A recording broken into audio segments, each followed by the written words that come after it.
Hi there YouTube, Alexander here. Thank you for joining me on another YouTube video.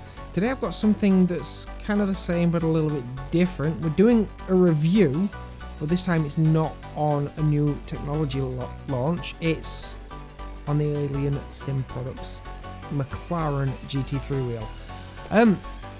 This is going to be one of the craziest reviews that I've done. I got this purely for me. Because I was looking for something like this. I'd seen the Acelith products, I'd seen some other products that you could 3D print yourself, but I hadn't actually found anything that I could get delivered to the UK at the same time as being able to have something of high quality.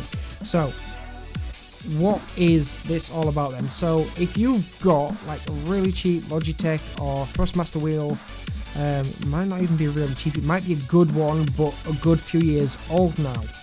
Well, the truth is that technology has moved on quite a lot over the past sort of few years.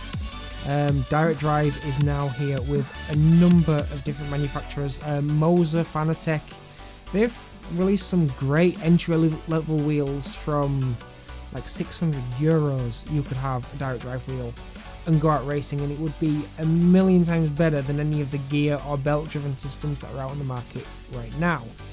But what happens if you really want a direct drive wheel and a high-end wheel to sit on that, but you've got a new puppy and you're studying and you're working and the economy and everything's not pointing in the right direction, so you can't get yourself a direct drive wheel just yet? What do? You do this. You get yourself a modded wheel plate for your really old wheel. Now, I got this from AlienSimProducts. He sells on Etsy. A guy called Martin. It took quite a while to get here because it is a one-man band. He makes them himself, but I'm not sure to what detail that is, because if you have a close look at this, you can see that the accuracy of the cuts is 100%. Which means that it could only have been machine cut. Not a bad thing in any respect, but one of the big surprises that came to me was the fact that this plate here, unlike with the Acelith products where they're steel with a vinyl wrap, this one's full carbon fibre. I think it's 5mm thick. Individual layers can be seen through the side. I might try and get a close-up on your screen if you're lucky. But you can see the layers, you can see the weave. It is proper, real carbon fibre, and you can feel that in the weight of this thing. Ridiculously lightweight, and that means that when you're racing, you get incredible acceleration through the wheel because you're not having to spin up a massive mass, which means you get more fidelity to your fingertips. Meaning that you can feel the little nuances and things that might get washed out with gloves or a wobbly rig or other things that would normally reduce the amount of force feedback you get.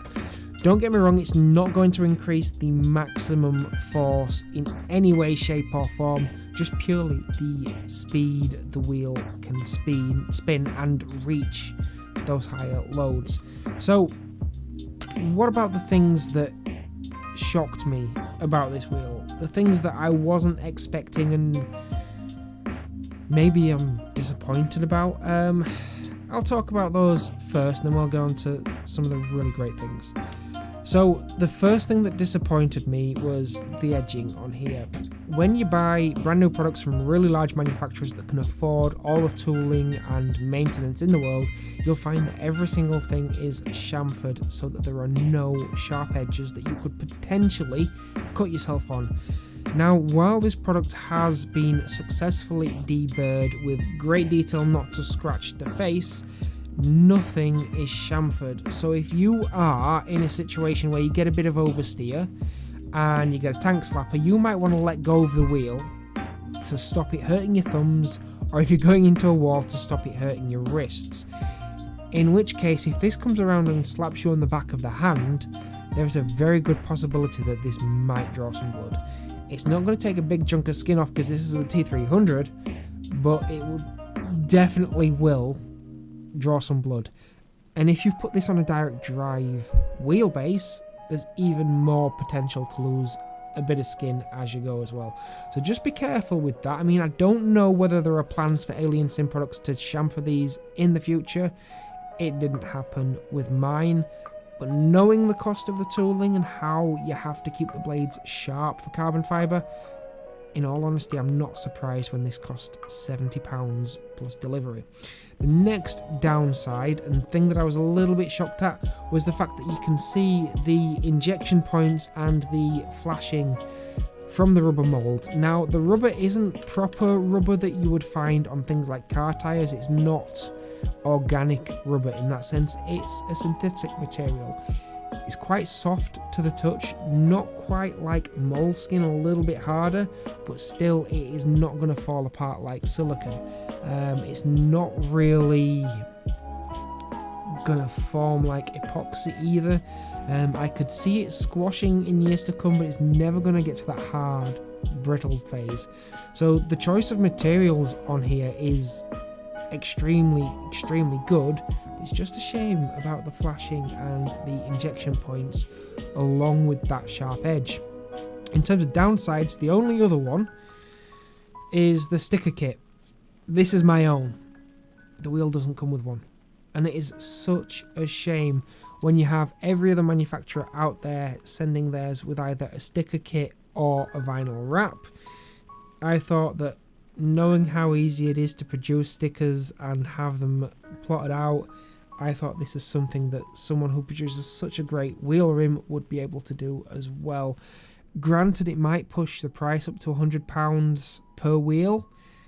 In my opinion, I think that would be worth it. So Martin, if you get a chance to watch this video, get yourself a plotter, make some stickers and bump the price up. We'll pay. We will absolutely pay. But I've managed to make it look fantastic with my own stickers. They're not great quality. I'm not a sticker producer. I'm not a maker of tiny little things like this. So I've got to say to Martin, as far as the downsides go, they're not bad downsides. It's not knocking. It's things to look at for the future. Maybe invest in a router at some point in the near future and a sticker kit maker, and you're golden.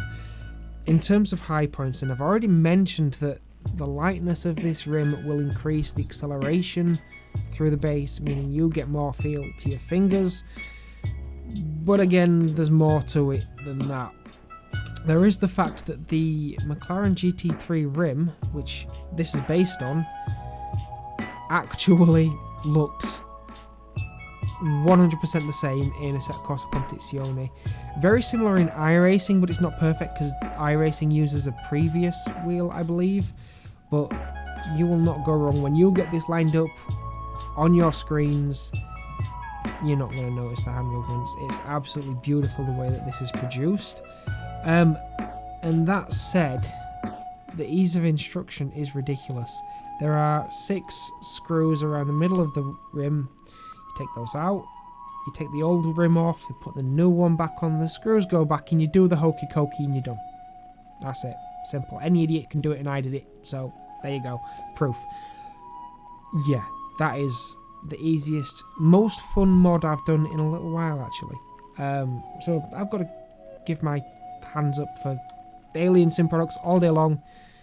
They've done a good job here. So yeah, so with that out of the way, go out and get one. Enjoy it. Tell me what you think if you've got one in the comments. Tell me which one you've got, because they do a few different ones. They do Logitech, Thrustmaster, anything that is a pretty cheap base and has a wheel will have a mod somewhere. But again, Acelith do some good stuff as well. If you've managed to get your hands on those, let me know how they compare if you know. I would love an Acelith wheel, but I can't get one in the UK, so I can't tell you all. It's as simple as that. Brexit happened, unfortunately, but we can still get these. So with that all out of the way, if you missed the stream last night, you will know that I'm doing a lot more content on various platforms than I have ever done before, and it is starting to get quite difficult to manage my time, and we just got a new puppy in the house, hence why this video is so late. So I do apologise for that. I hope you all can forgive me. If you do want some more content with puppies and wheels and wheelbases, we have a lot lined up for you in the next few weeks and months. So why don't you just whack that subscribe button down below, right on your screens right now. And of course, that means that you can join with all the videos as they are released, and dive into the comments, hit that like button, share with your friends, do what you need to do in order to make sure more people see this, because it's down to you whether this channel succeeds or not. I just do the videos, I'm the daft guy behind the camera, and you guys have been telling me all the way through that you're loving the content and you really think that you want to see a bit more of it. I'm not sure why, but rather you than me. So yeah, go out, check this video out, check the rest of the videos out as well. There's a lot of content being released just lately. And then when you've had enough of that, why not come join me live? Yes, every Saturday night UK time, 7 till 9. I do a couple of hours on Twitch just to do some sim racing and spend some time with you guys in the chat and see what you're all about, what you're up to, and how your weekend is going. So come join me there. Links in the description as always, and I will leave a link to this little absolute gem down there as well. And until then, we will see you next time if the puppy doesn't kill me first. So thank you very much for watching, and we'll see you next time. Thank you very much, guys.